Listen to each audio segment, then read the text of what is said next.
In Hao Hong, now managing partner and CIO at Lotus Asset Management. So, I mean, you've got kind of two themes. We can start China, we can start the Fed, but I think if there's sort of a broader narrative that investors are looking at, and I think specifically around this reporting, Kevin Hassett is firming up to be the Fed chair. There's maybe a little bit of concern. Is he going to be someone that's too close to Trump, and you're going to see those market jitters once again? Well, I think everybody now sees that, whoever going to be the next chairman for the Fed, he is or she is going to cut interest rate immediately and also expand the balance sheet. And this is because, if you look at the repo market in the near term, right, so the repo rate is shooting above the Fed fund rate. So that means that, the repo market liquidity is very, very tight. So whoever gets to be the next chair, he will have to cut interest rate and also start re-expanding the balance sheet immediately. I guess it's the question then of how far along are we in the easing cycle, because yesterday we were talking about just the number of different projections we're getting from FOMC officials. Essentially, I think it was 11 different projections of where the neutral rate should be in the last time we had that survey back in September. So maybe, okay, yeah, one cut, December is pretty much done, but what about for 2026 then? Yeah, I think the market is looking for a couple of more cuts in the coming year. I think, if you look at the precious metal prices, it's already, pricing in substantial easing going forward, and also probably monetary inflation. And I think as a result, if you look at especially silver, right? So silver is a cheaper precious metal, right? So it's continued to make new highs, and, people are betting on, aggressive rate cut and Fed balance sheet expansion. Where do you weigh in on, essentially, I know the stock market is not the economy, but with the Mag 7, it is a proxy, obviously, and there seems to be a little bit of heat coming out, again, concerns about the AI bubble and, as well, investment going into AIs. We've seen a number of different Fortune 500s concerned about that.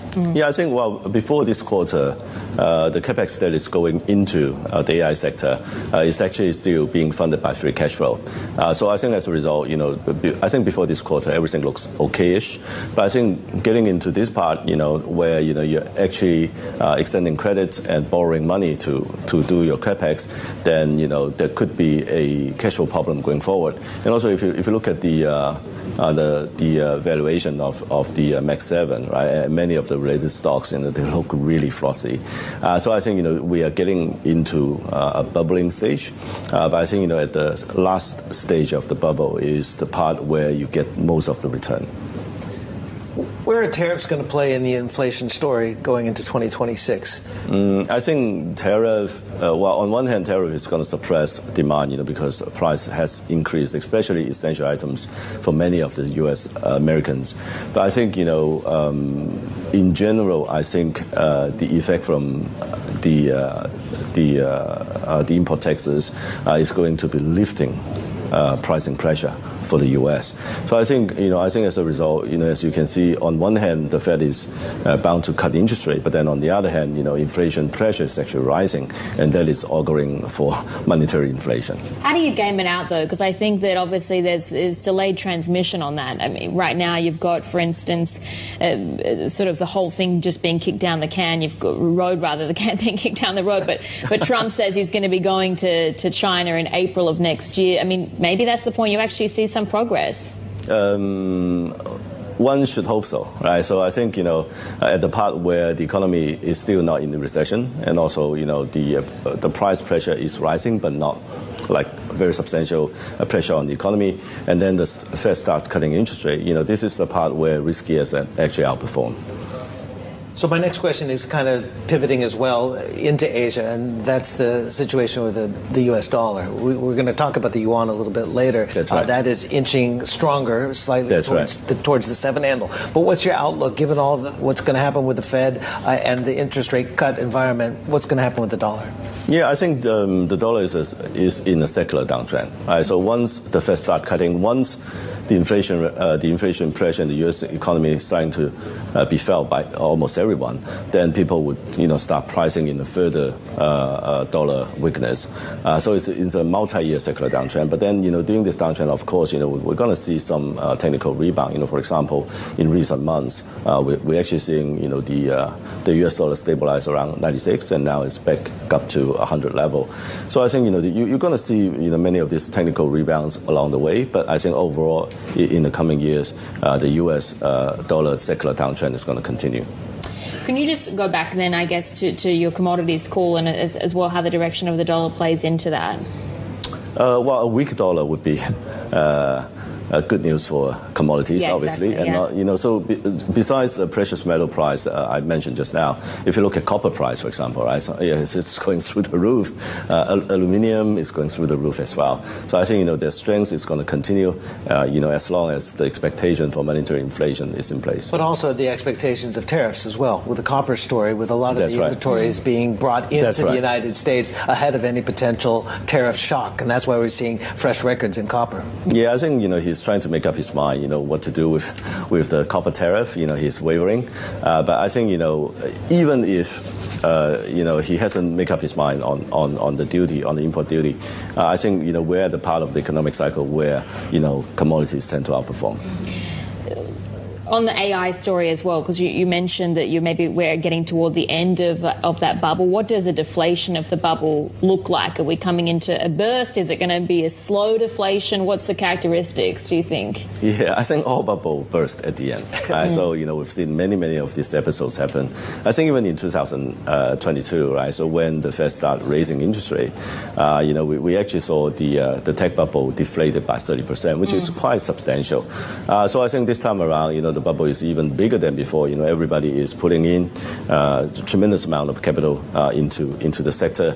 I think, the market tend to sort of overestimate the impact on AI in the near term. But then on the long term, of course, AI is going to transform the human society. How does it play out then? I mean, who gets most burnt? Because, for instance, there was the Anthropic CEO speaking overnight at a New York Times event, but saying that they've been a little bit more cautious in their capex and spending really just a fraction of what OpenAI is looking at. So if you've been a really heavy spender in this environment, are you the one that gets most burnt, or is there something else that you look at? Yeah, I think people, haven't sort of made up their mind. The U.S. model really is that, the hyperscaler, right? So you're just throwing tremendous amount of money on AI, trying to scale up. But then the Chinese way really is, so we were making do with limited technology, limited supply of GPUs, and trying to maximize our output, from these limited resources. So it's a very different model of development. And also, Chinese development is open source. For example, the DeepSeek a couple of days ago, right? So actually released a new LLM that rivals the other. Two updates. That's right. So I think it's, both sides are making tremendous strides in this area. I think, it's two different models. It remains to be seen who gets to lead the world. Later, we're going to pivot to talk exclusively about China. Later in the show, you're going to stick around. But I did want to ask you about the labor market again, because that's what's fueling, increased bets upwards of 90%. That's right. We're going to get a cut next week, Wednesday, December 10th. But again, it also dovetails nicely with the AI stories. We're seeing these corporates laying off people. Was it Amazon, 15,000 jobs, a number of things. That's right. So that's also going to be, as Bell talked about, the bad news led to the good news on the markets, but the bad news is also leading to more bad news, possibly more job losses and more labor market weakness. Yeah, I think so. As this sort of breakthrough technology continue to develop, right? So as you can see, the lower echelon of the society actually lose out, right? So people keep talking about cave-shaped economy. The economy that is the part of the economy that is dominating is the part that requires lots of capital, right? So because the AI capex is humongous, but then at the same time, as the technology being developed, then we probably need less labor, and therefore many laborious jobs being cut out.